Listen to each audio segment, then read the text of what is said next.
Yo, what's happening, everybody? It is Turbo here, aka Sam Sizer, here to present another review of a trade that I should have done better on, and I think that's going to be a theme for the foreseeable future. June was crazy. Started off with meme mania. The meme stonks went crazy. AMC, beautiful, and a few of the buddies that I chat to. We're talking about these unicorns, these high volume breakout trades that just go crazy. And ultimately, like, do you know what? I'm just pissed off. I'm really effing pissed off that I keep missing them. And by missing them, like, everyone's watching MRIN, but I didn't play it and didn't really pay much attention to the breakout.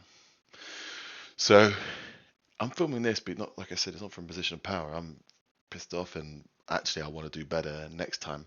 So you can see with MRIN, we went from crazy, like sub $2. Friday's still going. It was still going yesterday, well, Friday, 25 bucks. So yeah, some shorts were really bent with this one. And the thing that I want to draw your attention to is this the breakout level. So just checking the date. So on the 21st October, sets a high of 570. You see, I've already drawn a line in it. And then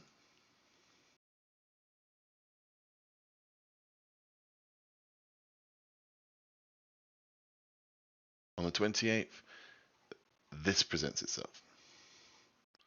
So what we see is very early, we get a test of the breakout level, pulls hard, sort of tests again but doesn't really break out. Fine to ignore all this. It's before 9:45. This tends to be the choppy part of the day. But what's key is we know this 570 is significant. We know it's significant because it's a high volume resistance.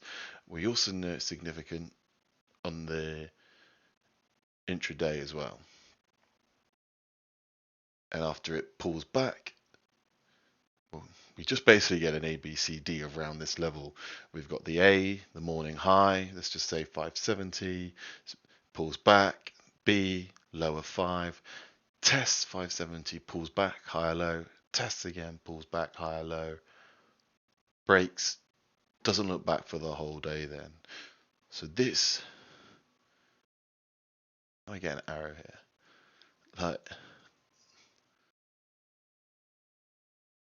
there you go. Like, we 100% need to be buying this breakout here, 100%. Now we can, I know this is hindsight trading, but like equally break it down. Like we've got a 52-week breakout on silly volume. Not only that, we also know it's a low floater and it's got a low market cap as well. And it's in a pretty hot space as well, like this cloud computing, etc. Not that I know much about it. We also know that it's had news. So like it's just it, I don't think there's any box that it doesn't tick, and that's why it's just adds. If you see me, I'll get the camera up next time, but I'm just like, wincing at missing this opportunity. Now, I'm not for a minute saying that I would be in from this level to 25, not at all. But if you do enter, if I did take this entry at 570, well done to those that did. It doesn't once. You're not ever in the red. This is a winning trade the whole time. And obviously, it's a massive test of patience. But equally, once it breaks out, I think you want to be thinking about actually this, unless it breaks down, this is probably going to gap up the next day. And that just tends to be a typical pattern. And there's been a few recently. Breakouts tend to go, well, sometimes the 4 a.m. crew take it up. Sometimes the after hours crew take it up. Either way, you tend to be looking at a nice gap and then reevaluate the play the next day. So, like I said, 570, just take it.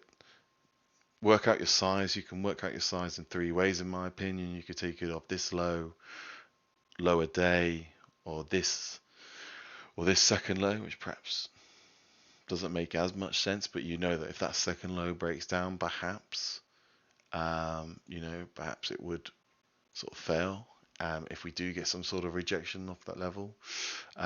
Equally, it depends really how sort of sized up and greedy you want to. Oh, not greedy, that's not fair, but it just depends. It just depends how you want to size in, how you want to manage your risk. And as long as you've got a risk level, then great. Take your pick. Like, obviously, in this case, your risk level could have been 2 cents, and you still bloody win. Um, this the players it goes on, like, it's perhaps not as eventful, but we're getting consolidating. It's consolidating and it starts forming this tight range, and we can see here 650 key is a key level. Test holds, test holds, test holds, test holds. We get this massive flush here and it holds. Then, even if we miss this opportunity in the morning, then we should be thinking, actually, I need to be entering this. And well, you could just take the break. Any sort of entry around this point, risk on 650 into after hours, and that's the second trade. Equally, in hindsight, if you've taken the morning trade, you can then adjust your risk, move it up from whatever it is, 530, or lower day at 5. You can then move it up to 650. Um, Add size, or you just take the winner if it breaks down. I was watching it in after hours, and it was just crazy actually. Like the tick up. I was looking for opportunities to short this, but nothing came. Well, it did, but I went to bed at like equivalent. I went to bed at midnight, before midnight, so that's like 7 o'clock. So no opportunity. But anyway, Sam here, just with another frustrated trade plan. But the idea is obviously hit it next time.